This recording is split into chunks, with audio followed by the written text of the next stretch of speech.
सुप्रभात विद्यार्थी मित्रों। Residential high school and junior college of science Shahugaon के इस ई लर्निंग तासिका में आप सभी का हार्दिक स्वागत है। कक्षा 9वीं, विषय हिंदी लोक भारती, इसके अंतर्गत चल रहे हैं सेतु अभ्यास का आज का हमारा 7वां दिन है।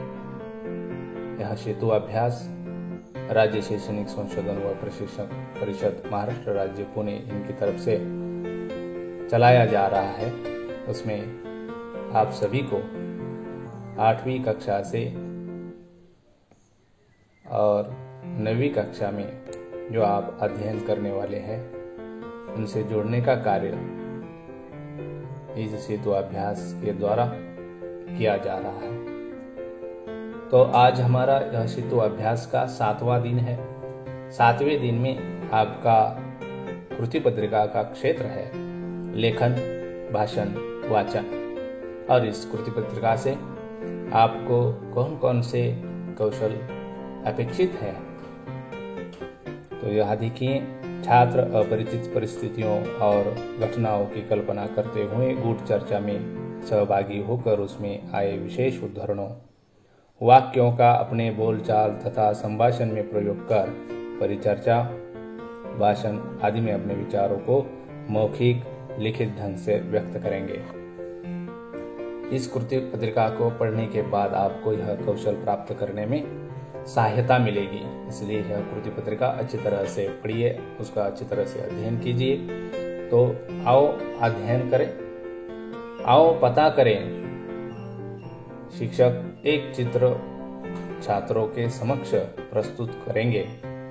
छात्र अपनी कल्पना शक्ति से आगामी घटना का अनुमान करेंगे और उसे मौखिक या लिखित रूप में व्यक्त करेंगे।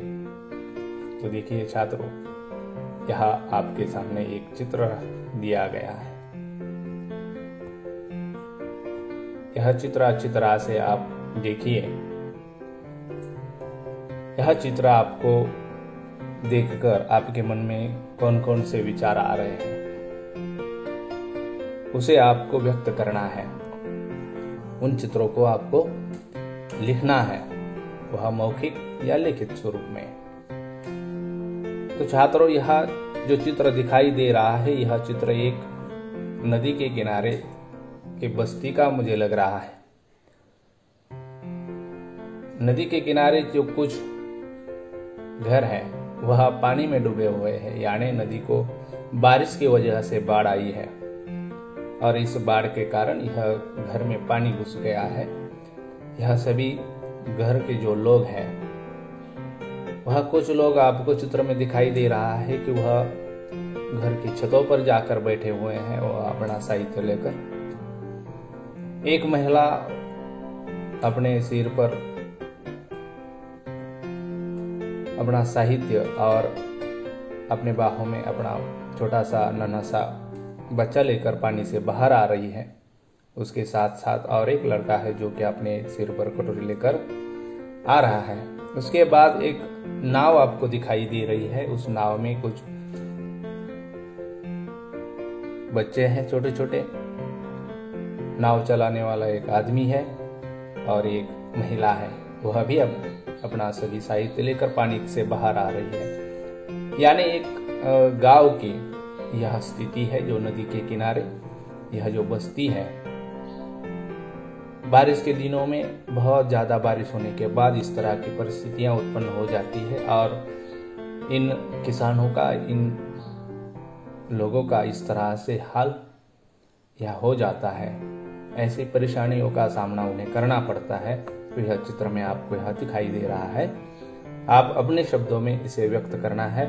आपके विचार आपको अपनी कॉपी में लिखने हैं। चलिए हम आगे चलते हैं इस अभ्यास में। आओ सक्षम बने। शब्द चित्र पर आधारित कहानी लिखिए। यह देखिए छात्रों, आपको एक कहानी दी गई है और इस कहानी में आपको चित्र दिए गए हैं। उन चित्रों को देखकर आपको यह कहानी पूरी करनी है। उन चित्रों के लिए रिक्त जगह पर नाम लिख देने हैं आपको। तो यहाँ आपको यह बहुत आसान है यह कहानी पूरी करना। देखिए कुछ कहानी आपको दे देता हूँ मैं, यह कैसे वो कहानी लिखनी है। एक समय की बात है, एक घना जंगल था। जंगल में बरगद का एक यहाँ पेड़ का चित्र है। तो यहाँ एक रिक्त जगह दी गई है, तो इस रिक्त जगह पर पेड़ शब्द लिखना है। तो वाक्य बन जाएगा, जंगल में बरगद का एक पेड़ था।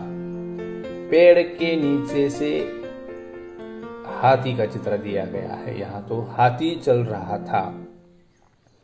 उस पेड़ पर दो बंदर रहते थे। यहाँ दो बंदर है, तो दो बंदर रहते थे। दोनों दिन भर उछल कूद करते रहते थे। पेड़ पर एक यहाँ चिड़िया का चित्र है, तो चिड़िया भी रहती थी। पेड़ की जड़ में यहाँ सांप का चित्र है, तो सांप ने अपना बिल बना रखा था। एक दिन खूब बारिश हुई। जंगल में रहने वाले हाथी, खरगोश, मोर, हिरन और तोता सब भीग गए। लेकिन तालाब में रहने वाली मछली और मगरमच्छ को तो खूब मजा आया। जंगल में चारों तरफ पानी भर गया। सारे जानवरों ने एक उपाय सोचा, क्यों न हम सभी पहाड़ पर चले। जब बारिश थम जाएगी तो वापस आ जाएंगे। तो इस तरह से आपको यह कहानी पूरी करनी है। जो बचे हुए जो वाक्य है, यह चित्र देखकर आपको यह कहानी पूरी करनी है। आपको उदाहरण के तौर पर मैंने आपको वह समझाया है, वह अच्छी तरह से पूरी करके अपने कापी में लिखिए। चले आगे देखते हैं आगे का अभ्यास। आओ अभ्यास करें। शब्दों के आधार पर कहानी लेखन करते हैं। तो देखिए मित्रों, यहाँ जो दी गई शब्द है, इनके आधार पर आपको कहानी लिखनी है। मिट्टी, चांद, खरगोश और कागज, इन चार शब्दों के आधार पर आपको एक कहानी लिखनी है। तो इन चार शब्दों का प्रयोग करो और कहानी बनाओ और अपने कॉपी में वह लिखो। आओ सृजन करें। देखिए मित्रों, यहाँ कहानी लेखन एक कला है। कहानी लिखने का प्रयास और अभ्यास करना चाहिए। कहानी लेखन करते समय ध्यान में रखने जैसी बातों के लिए इस लिंक पर भेंट दें। तो छात्रों, आप इस लिंक पर जाकर आप इन कहानी लेखन के लिए जो भी आवश्यक बातें ध्यान में रखनी है वह आप ढूंढ सकते हैं इस लिंक पर जाकर। तो वह आपको ढूंढना है। फिर भी आपको कुछ बातें यहाँ बता देता हूँ। कहानी लिखते समय कौन सी बातों पर ध्यान देना चाहिए। कहानी लिखते समय ध्यान में रखने वाली जो योग्य बातें हैं, वह योग्य बातें बताने से पहले आपको यह बता देता हूँ कि आपके प्रश्न पत्र में है प्रश्न क्रमांक 5 यह पर होता है प्रश्न 5 अंकों के लिए कहानी लेखन का। तो चलिए ध्यान में रखने वाली बातें। पहली बात है, सबसे पहले कहानी की रूपरेखा को अच्छी तरह समझ ली। कहानी की रूपरेखा अच्छी तरह से समझ लेना जरूरी होता है, तभी जाकर वह अच्छी कहानी आप लिख सकते हो। उसके बाद है, दूसरी बात आपको ध्यान में रखनी है, आपके दिमाग में रखनी है, रूपरेखा का विस्तार। कहानी के प्रत्येक संकेत का क्रम से विस्तार कीजिए। यानी कहानी का एक सीक्वेंस होना चाहिए और उसका सही तरह से विस्तार होना चाहिए। तो वह किस तरह से विस्तार होना चाहिए? तो कहानी के स्थान हो या कहानी के पात्र हो, वह आदि के नाम उसमें आने योग्य होने चाहिए। जो घटना हो उसका संक्षेप में वर्णन करना है।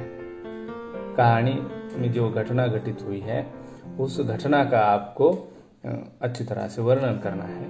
पात्रों की बातचीत को संवाद के रूप में लिखना है। जो भी आपकी कहानी में पात्र हैं वह पात्रों को संवाद या बातचीत एक संवाद के रूप में लिखनी है।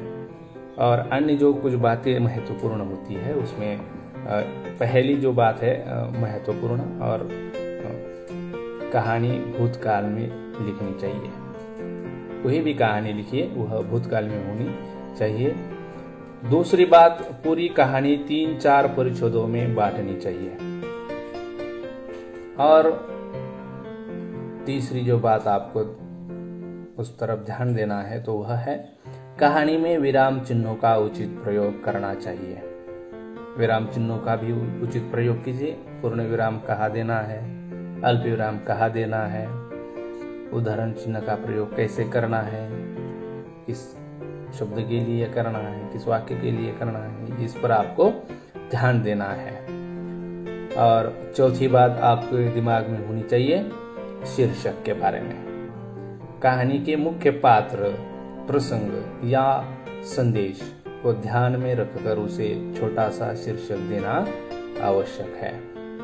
तो पूरी कहानी आप जो लिख रहे हैं उसका प्रसंग, उसके जो मुख्य पात्र है, उस कहानी से मिलने वाला जो संदेश है वह ध्यान में रखकर आपको शीर्षक चुनना है या शीर्षक देना है। और पांचवी बात आपको करनी है, कहानी की लिखावट स्वच्छ और सुंदर एवं शुद्ध हो।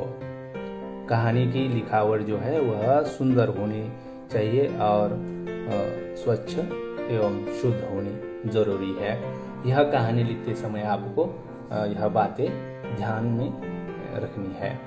चलिए आगे हम चलते हैं। अगर यह बात आपके समझ में ना आए तो यहाँ एक लिंक दी गई है, यह लिंक पर जाकर कहानी कैसे लिखी जाती है इस पर आपको अधिक जानकारी प्राप्त होंगी। पूरक साहित्य स्रोत।